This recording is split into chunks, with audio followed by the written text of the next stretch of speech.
وكما كل عام صحاب البكالوريا فيهم ثلاثه ديال الانواع. النوع الاول هو داك النوع البكاي اللي كتلقاه ما حفظش عوال على النقله، كيجي يقول لك امتحان فيه 11 ورقه، بحال هو ما كانش عارف تكون فيه 11 ولا 12 ورقه، هذه راه باينه، يعني خصو يكون بريبارا. النوع الثاني كتلقاه جاوب بعض الارتباكات كما كتوقع في اي امتحانات في هذه الحياه، وعادي كتلقاه جاوب، كيجيو شي حوايج صعاب شي حوايج ساهلين، وهذه هي الحياه. النوع الثالث اللي ضارب الدنيا بركله كيعترف كيقول باللي الامتحان راه كان ساهل، الناس اللي كانوا خصهم يجاوبوا. هادو هما الانواع الخوت. المهم نخليكم مع الفيديو اكتشفوا هاد الانواع راسكم. ما تنساوش واحد اللايك وبارطاج اللي تعم الفائده، شي متابعه معكم اللي عجبكم هذا المحتوى. بيس عليكم الخوت. داكشي صعيب، داكشي فضائي، كنقولوا من عالم اخر. واش برا اس في تي كان صعيب؟ لا دابا دوزنا فيزيك، ولكن نتوما هنا برونش برونش ازبيت دوز ازبيت عندوزو نهار السبت. دابا داكشي فضائي، جابوني هنا داكشي 70 ورقه برا كان قاسي يوم هيك الساعه. شكون نقول لك 7.5 السؤال داكشي صعيب. انت واش اخو امتحان صعيب دارين البيكاله ديالو خرج من البيكاله. الصراحه غير حاجه وحده هي هاد 11 ورقه هادي. من غير 11 ورقه عادي صراحه، اسئله في المتناول. وانا الميكانيك حتى هي صعيبه.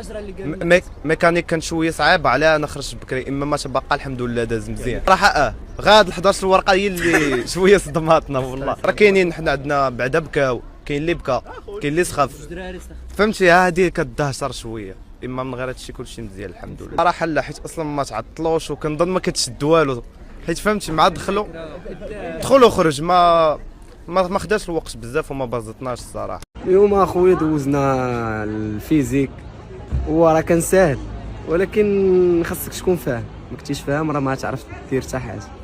اسئله ديال الشيمي ديال الجاذبيه فيزيك داكشي في المتناول صراحه، ماشي المهم محسوبا 11 هكا وهكا.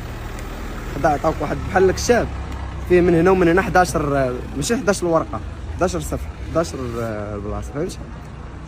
شويه مهم كومين داكشي اللي فاهمو حطيتو، داكشي اللي مفهموش راه حطيتو.